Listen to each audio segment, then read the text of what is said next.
ஆக்சுவலாக இப்போ என்ன நடக்குது அப்படின்னு பார்த்தீங்கன்னா, பைக்கில் பேட்ரி இஷ்யூ. ஸோ அந்த பைக்கை வச்சு இந்த வண்டியை ஸ்டார்ட் பண்ண போகிறோம். பேசிட்டு ஆமாம் ப்ரோ, ப்ரூஃப் வேணும்ல, பக்கத்தில் வரணுமோ?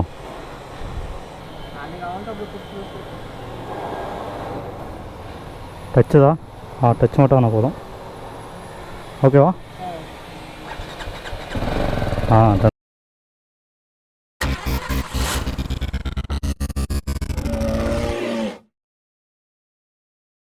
Hello black biker squad.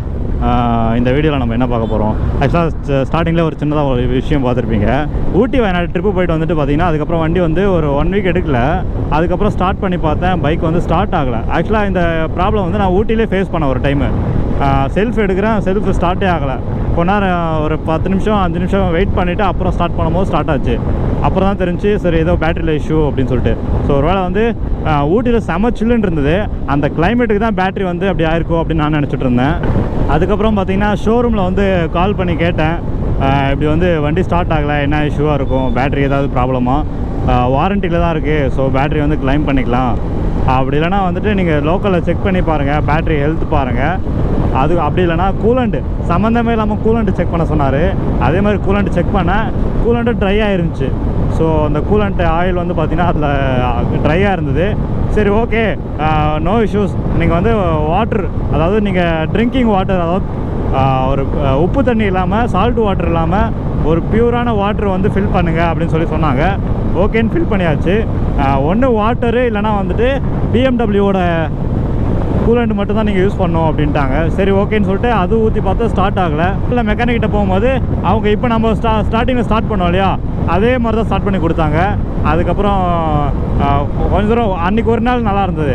திரும்பவும் அன்றைக்கி நைட்டு ஸ்டாப் பண்ணிட்டு நெக்ஸ்ட் டே எடுக்கும் போது திரும்பவும் சேம் இஷ்யூ வந்தது. அதுக்கப்புறம் வந்து ஃப்ரெண்டு ஒருத்தர் வந்து அவராக வந்து என்கிட்ட கேட்டார், ப்ரோ பேட்ரி ஏதாவது இஷ்யூவா, என் வண்டியில் வந்து பார்த்திங்கன்னா பேட்ரி இஷ்யூ ஆகிடுச்சுன்னாரு. அப்போ தான் தெரியும், அவரு சேம் டைமில் தான் எடுத்தார். ஓ எனக்கும் ப்ராப்ளம் அவருக்கும் சேம் ப்ராப்ளம்னா நம்ம சைடு எதுவும் பிரச்சனை இல்லை, பேட்ரி சைடு தான் ஏதோ பிரச்சனை அப்படின்னு தெரிஞ்சிச்சு. அதுக்கப்புறம் கால் பண்ணி கேட்கும் போது நீங்கள் ஷோரூம் கொண்டு வந்துடுங்க, அதாவது பைக்கை எங்கே எடுத்தோமோ அங்கே தான் வந்து கிளைம் பண்ணுவாங்க, இங்கேருந்து டோ பண்ணி எடுத்துகிட்டு போகலாம், பட் எடுத்துகிட்டு போனால் அவங்க பெங்களூரில் கொண்டு போயிடுவாங்களோ அப்படின்ட்டு ஒரு இது இருக்குது. அதனால் பார்த்தீங்கன்னா நான் வந்துட்டு சரி முடிஞ்சளவுக்கு ஸ்டார்ட் பண்ணி நான் சென்னை வரேன் அப்படின்னு சொல்லிட்டேன்.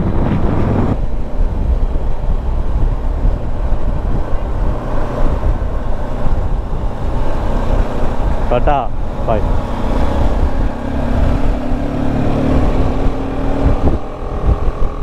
பைக்கை பார்த்துருக்கேன், பசங்க என்ன பைக்குன்னு சொல்லிட்டு பேசுகிறாங்கன்னு சொல்லிட்டு பக்கத்தில் கூப்பிட்டாங்க. போய் பார்த்தா BMW அப்படின்னு பைக்கை படிக்கிறாங்க.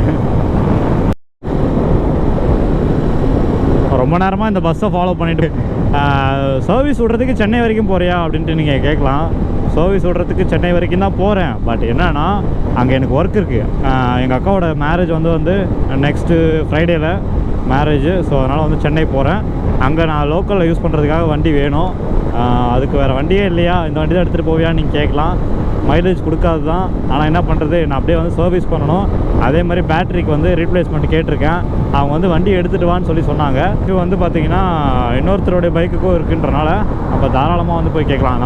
நம்ம சைடில் வந்து எந்த பிரச்சனையும் கிடையாது. ஸோ ஸ்ட்ரைட்டாக வந்து நம்ம போய் கேட்கலாம். கேட்டுட்டு நம்ம வந்து அந்த ரீப்ளேஸ்மெண்ட் கேட்கலாம். இல்லைனா வந்துட்டு பேட்டரி என்ன இஷ்யூ இருக்குன்னு சொல்லி செக் பண்ணி அவங்கக்கிட்ட வந்து நம்ம வந்து கேட்கலாம், இந்த பிரச்சனை இருக்குது மாற்றி கொடுங்க, இல்லை பேட்டரியே பிரச்சனை அப்படின்னா எனக்கு பேட்டரியை வேறு மாற்றி கொடுங்கன்னு சொல்லி கேட்டு தான் ஆகணும். அதனால தான் போய்கிட்டு இருக்கோம். ஸோ வண்டி சர்வீஸும் விடணும். செகண்ட் சர்வீஸு 10,000 கிலோமீட்டர்ஸ் நம்ம ஓட்டியாச்சு. ஸோ அடுத்து வந்து நம்ம சர்வீஸ் விட்டு ஆகணும். சர்வீஸில் என்ன காஸ்ட் ஆகும் அப்படின்றது தெரியல.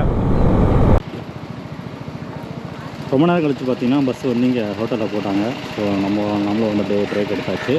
ஸோ பார்த்திங்கன்னா இப்போது வண்டி வந்து ஸ்டார்ட்லேயே இருக்குது.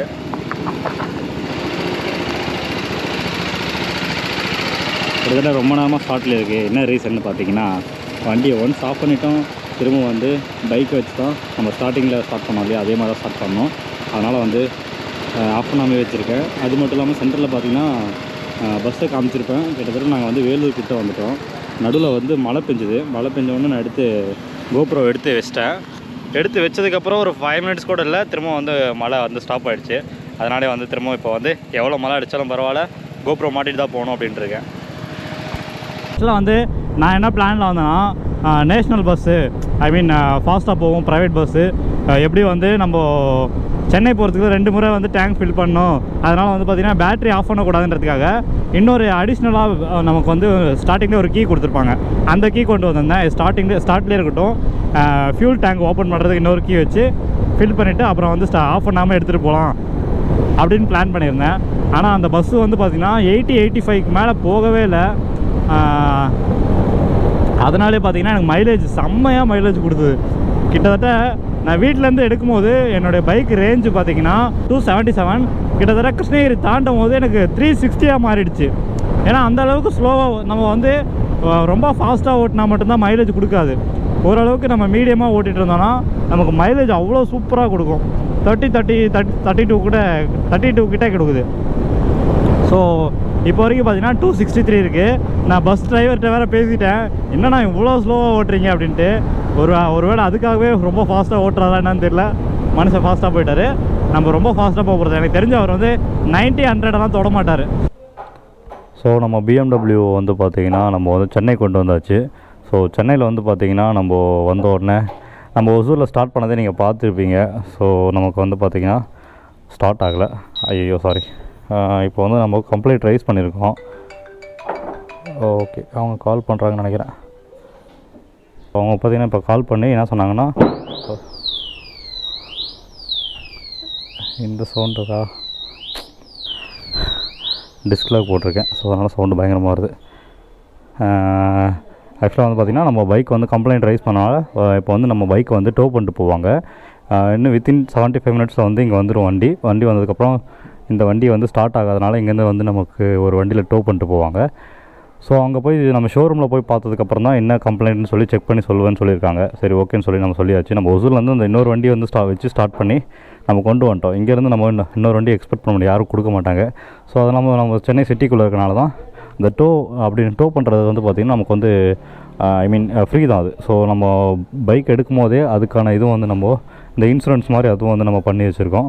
ஸோ நம்ம எங்கே வேணாலும் வண்டி ஏதாவது ஸ்டார்ட் ஆகலைன்னா இல்லைனா ஏதாவது டோ பண்ண வேண்டிய அவசியம் இருந்துச்சுன்னா அந்த நம்பருக்கு கால் பண்ணால், ஐ மீன் அவங்களுக்கு கால் பண்ணால் நமக்கு வந்து டோ பண்ணி பைக் எடுத்துகிட்டு போவாங்க.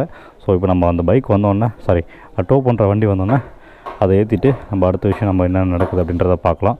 அண்டு ஷோரூம் சைட்லேருந்து என்ன இஷ்யூ சொல்கிறாங்கன்றதையும் நம்ம இந்த வீடியோவில் பார்க்கலாம். வண்டி வந்துருச்சு. ஸோ இதுதான் நம்ம வண்டியை தூக்கிட்டு போகிறது. ஸோ டோ பண்ணிட்டு போகிறது. ஆக்சுவலாக நம்ம பண்ணால் சொன்னேன், இங்கேருந்து நம்ம வண்டியை எடுத்துகிட்டு போய் அதை வந்து சர்வீஸ் பண்ணி கொடுப்பாங்க.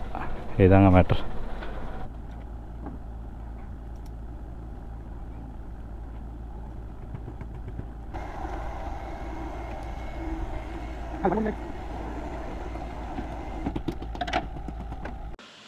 ஃபைனலாக பார்த்தீங்கன்னா நம்ம வண்டி செம்மையாக பக்காவாக வந்து ரெடி ஆகிடுச்சு. என்ன இஷ்யூ அப்படின்னு பார்த்தீங்கன்னா, பேட்ரி வந்து நார்மலாகவே அதாவது அவங்க வந்து ஒரு கம்பெனியோட வந்து டைப் வச்சுருந்தாங்களாம். அந்த பேட்ரி வந்து எல்லாமே இஷ்யூவாக இருக்குன்னு சொல்லிட்டு இப்போ வந்து அப்படியே வந்து மாற்றிருக்காங்க. கிட்டத்தட்ட வந்து நிறைய பைக்கோடைய கம்ப்ளைண்ட்ஸ் வந்துச்சான், சேஞ்ச் பண்ணி கொடுத்துருக்காங்க. ஸோ இதுக்கு மேலே எந்த பிரச்சனையும் வராதுன்னு நினைக்கிறேன். நான் போஸ்ட் போட்டோடனே நிறைய பேர் வந்துட்டு பிஎம்டபிள்யூன்னு சொன்னியடா, அப்போ பார்த்து எப்படி ஆச்சா நானுங்க ஒன்றுமே இல்லைடா, ஒரு பேட்ரி இஷ்யூ அதுதான். அது மட்டும் இல்லாமல் இதில் வந்து பார்த்திங்கன்னா ₹1 கூட சார்ஜ் பண்ணல. ஸோ நமக்கு எப்படி கொண்டு போனாங்களோ அதே மாதிரி வந்து கொண்டு வந்து கொடுத்துட்டாங்க. ஸோ ₹1 கூட சார்ஜஸ் இல்லை. ஸோ வாரண்ட்டி வந்து கிளைம் பண்ணனால வந்து பார்த்திங்கன்னா அந்த சார்ஜஸ் இவனுக்கு ஏதாவது ஆகணுமே அப்படின்னு சொல்லிட்டு நிறைய பேர் வெயிட் பண்ணிருக்காங்க அப்படின்னு நினைக்கிறேன். ஸோ நான் என்ன சொல்ல வரேன்னா, அடுத்தவங்களுக்கு நல்லது நடக்கணும் அப்படின்னு நினச்சிட்டுருங்க. அடுத்தவனுக்கு ஏதாவது நடக்கணும் அப்படின்னு நினச்சிட்டு இருந்தீங்கன்னா, ஏதாவது கெட்டது நடக்கணும் அப்படின்னு நினச்சிட்டு இருந்தீங்கன்னா லைஃப்பில் நீங்கள் முன்னேற மாட்டீங்க. நீங்கள் யாரை வந்து கீழே தள்ளணும்னு நினைக்கிறீங்களோ அவங்க தான் வந்து மேலே போயிட்டே இருப்பாங்க. ஓகே மக்களே, இந்த மாதிரி ஒரு சின்ன அட்வைஸோட திரும்ப வந்து உங்களை நெக்ஸ்ட் வீடியோவில் பார்க்குறேன். இந்த வீடியோ உங்களுக்கு பிடிச்சிருக்குன்னு நினைக்கிறேன். இதே மாதிரி ஒரு நல்ல வீடியோவில் உங்களை திரும்ப சந்திக்கிறேன். பாய் மக்களே.